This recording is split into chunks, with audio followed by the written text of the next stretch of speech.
아멘. 하나님께서 오늘 우리에게 주신 말씀은 마태복음 20장 29절에서 34절입니다.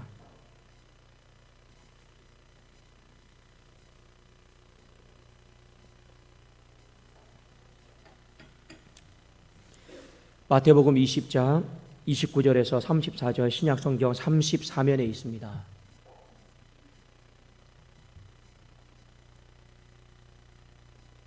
자, 우리 한 절씩 교독하고 마지막 34절은 같이 읽도록 하겠습니다. 그들이 여리고에서 떠나갈 때 큰 무리가 예수를 따르더라.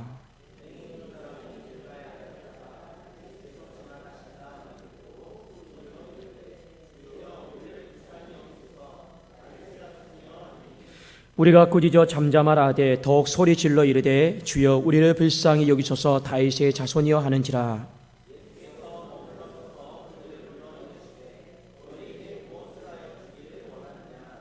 이르되 주여 우리의 눈뜨기를 원하나이다. 예수께서 불쌍히 여기사 그들의 눈을 만지시니 곧 보게 되어 그들이 예수를 따르니라. 아멘.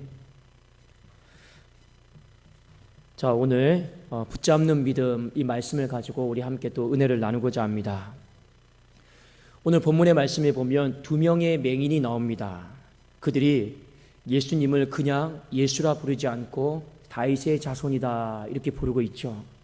그리고 이 사람들은 그저 소리를 지르지 않고 더 크게 소리를 지르면서 하나님을 붙잡고 있습니다. 예수님께서 그 맹인에게 다가가셔서 이렇게 말씀하셨어요. 내가 너희들에게 무엇을 하여 주기를 원하느냐. 주님, 우리가 제발 눈 좀 떴으면 좋겠습니다. 여러분 한번 눈을 좀 만져보세요. 그리고 이 눈 좀 하나님 뜨게 해달라고 여러분 기도하십시오. 한번 만져보세요. 저도 안경 벗고 한번 만져볼까요? 예. 하나님이 또 시력을 회복하여 주지 어떻게 압니까? 여러분. 자, 오늘 본문의 말씀의 핵심은 여러분 여러 가지가 있어요.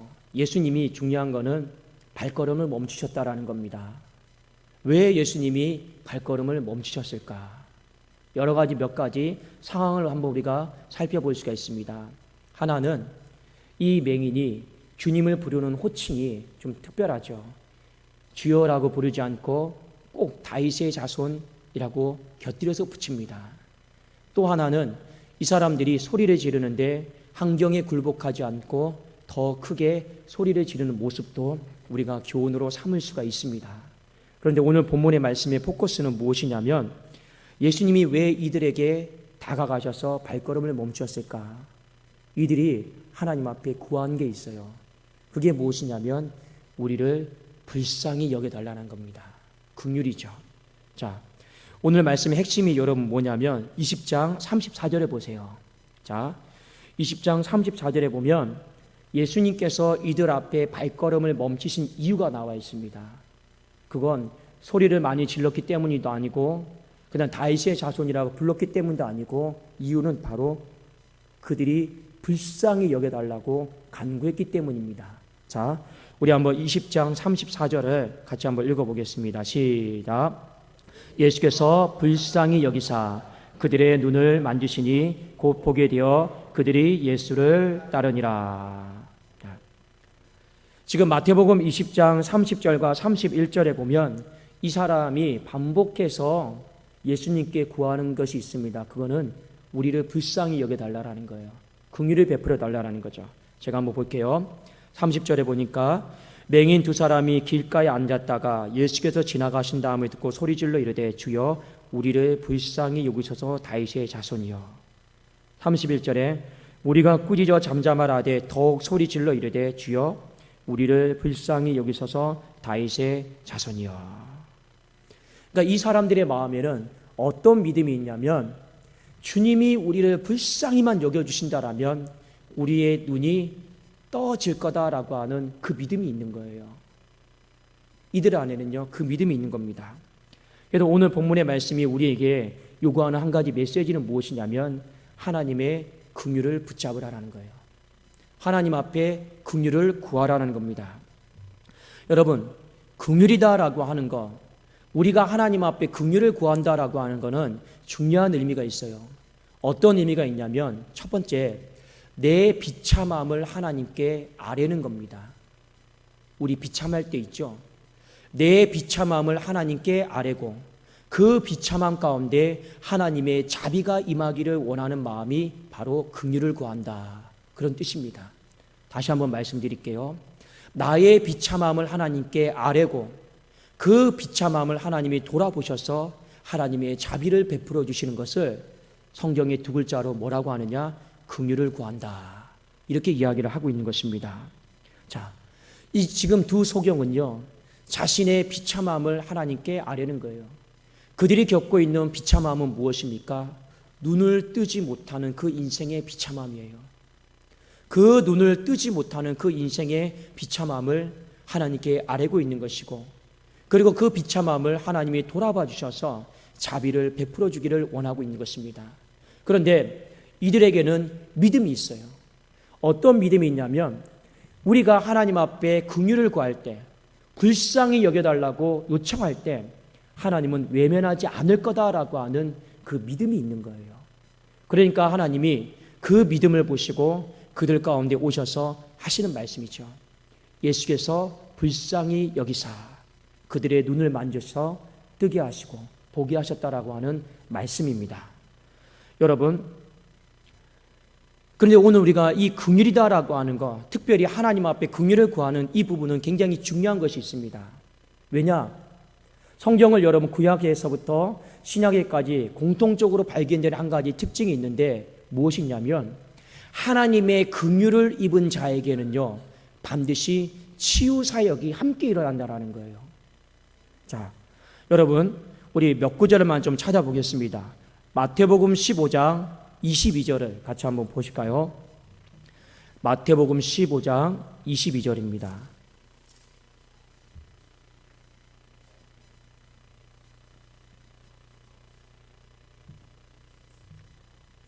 자, 15장 22절 함께 읽겠습니다. 시작.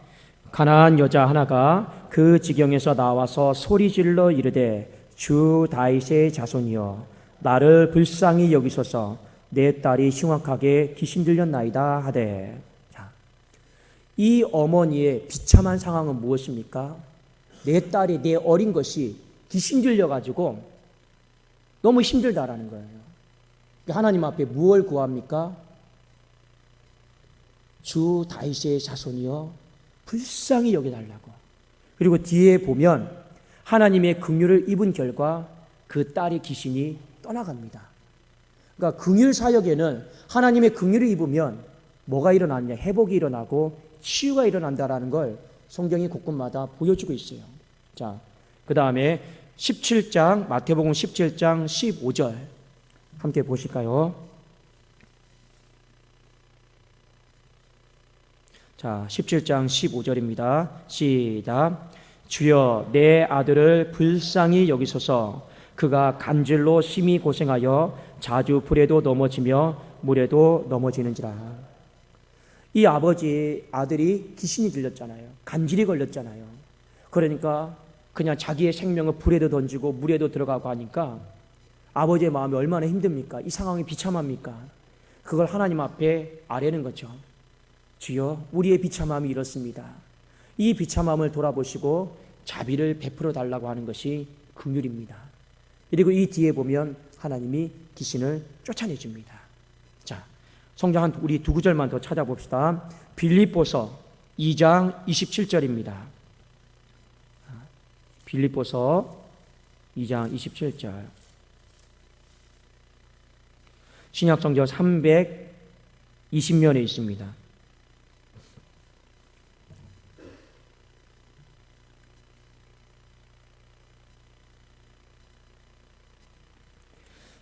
자, 빌립보서 2장 27절입니다. 함께 읽겠습니다. 시작. 그가 병들어 죽게 되었으나 하나님이 그를 긍휼히 여기셨고 그뿐 아니라 또 나를 긍휼히 여기사 내 근심 위에 근심을 면하게 하셨느니라. 아멘. 바울의 충실한 동역자 에바브로디도가 있었습니다. 근데 그가 충실하게 사역을 잘 감당하다가 죽을 병에 걸린 거예요. 그런데 하나님이 긍휼을 베풀어 주셨어요. 그래서 그 긍휼을 받음으로 말미암아 어떻게 됩니까? 그 죽을 병이요 치유가 된 거예요. 그러니까 성경이 우리에게 일관되게 가르쳐 주는 것이 뭐냐면 하나님의 긍휼을 입는다라고 하는 것은 반드시 치유 사역과 또 귀신이 떠나가는 사역과 어떤 회복의 사역과 반드시 직결이 되어 있고 연관이 되어 있다라고 하는 겁니다. 사람의 긍휼을 입는 것과 하나님의 긍휼을 입는 건 차원이 달라요. 사람의 긍휼을 입잖아요. 그냥 안 됐구나, 힘들겠구나, 동정으로 끝날 수가 있습니다. 그러나 하나님이 우리를 불쌍히 여겨주시고 긍휼을 베풀어 주잖아요. 거기에는 치유가 있고 회복이 있고 귀신이 떠나감이 있는 줄로 믿습니다. 자, 한 가지만 더 찾아봅시다. 하박국 3장 2절입니다. 자, 구약성경 거의 끝페이지에 하박국 3장 2절입니다. 1304면에 있습니다. 구약성경 1304면.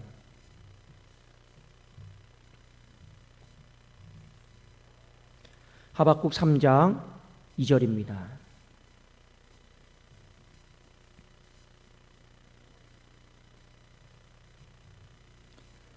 자, 우리 함께 읽겠습니다. 시작. 여호와여, 내가 주께 대한 소문을 듣고 놀랐나이다. 여호와여, 주는 주의 일을 이 수년 내에 부응하게 하옵소서.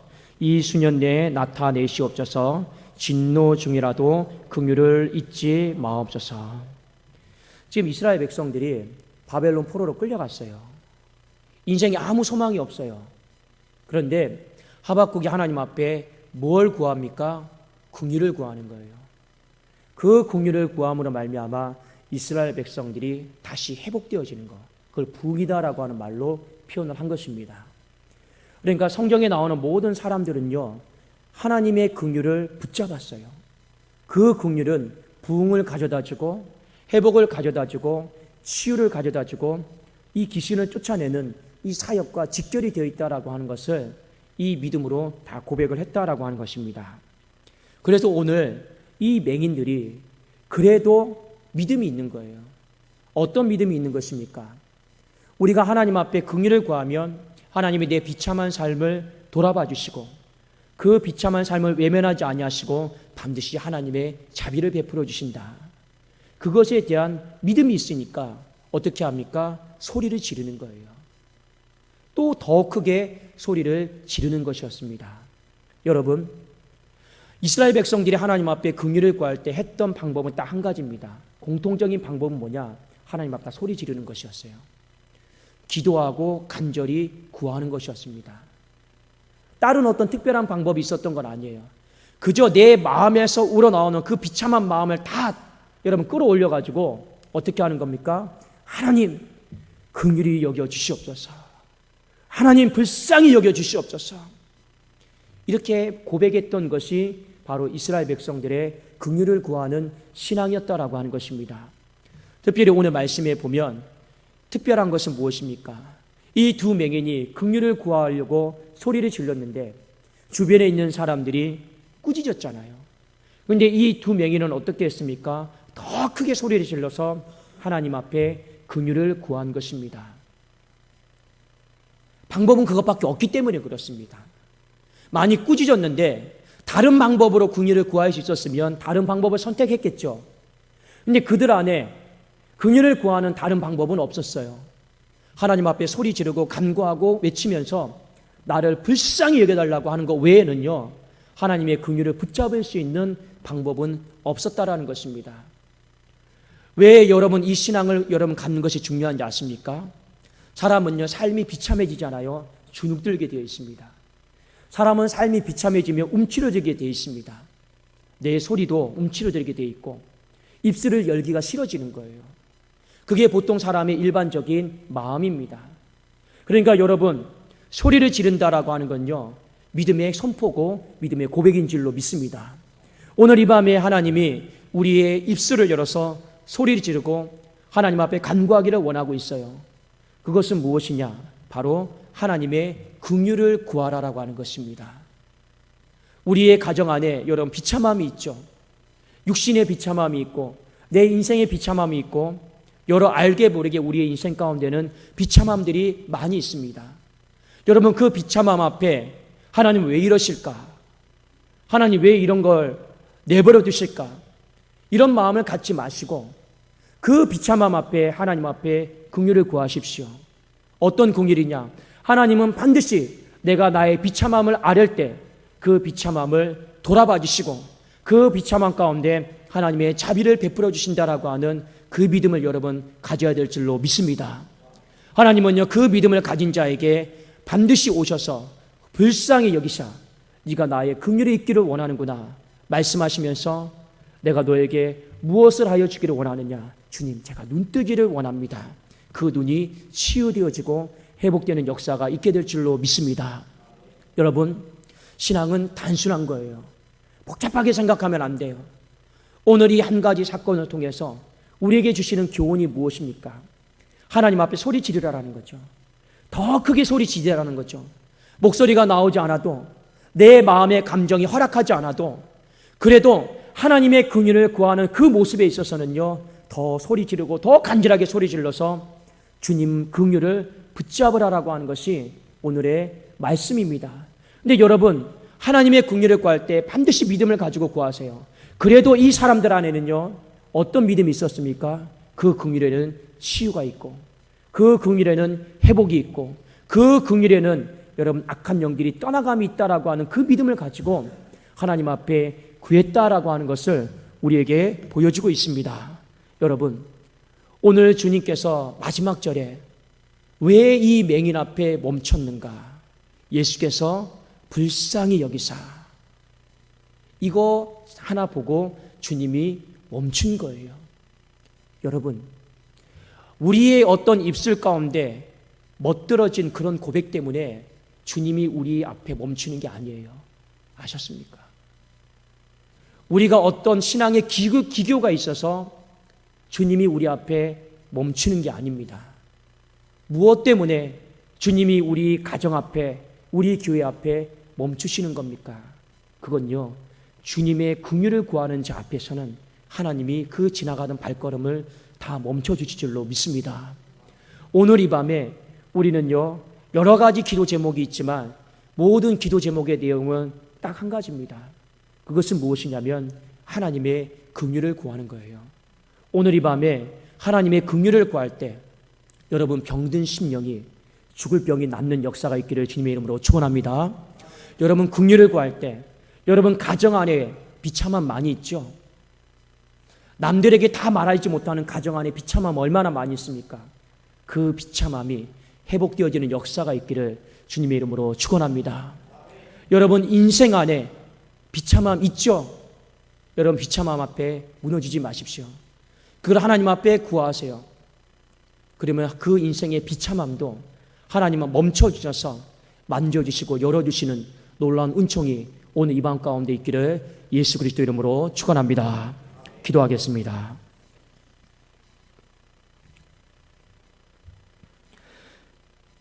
살아계신 하나님, 우리는 하나님 앞에 그저 세상이 우리를 동정하는 것처럼 불쌍히 여김을 받는 것 원치 않습니다. 세상은 우리의 연약하고 비참한 모습을 보면서 하나님 눈물을 흘려주고 안 됐다, 힘들겠다 이렇게 말하는 것이 전부입니다.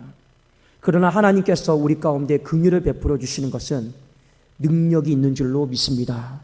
아버지, 그 회복의 능력이, 치유의 능력이 하나님 오늘 이 밤 가운데 기도하는 모든 심령들에게 임하게 하여 주시옵소서.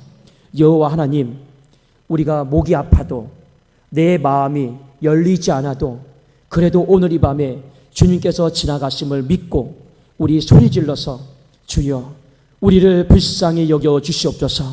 주여 우리를 불쌍히 여겨 주시옵소서. 이 간절한 구함이 오늘 이 밤에 충만하게 이 전 가운데 진동하게 하여 주시옵소서. 하나님 앞에 긍휼을 구하는 모든 심령 가운데 아버지여 주의 긍휼의 능력을 하나님 베풀어 주시기를 간절히 원하며 오늘 이 밤에 치유의 역사가 있도록 아버지 회복의 역사가 있도록 하나님 성령께서 은총의 은총을 도하여 주시옵소서. 예수 그리스도의 이름으로 기도드리옵나이다. 아멘.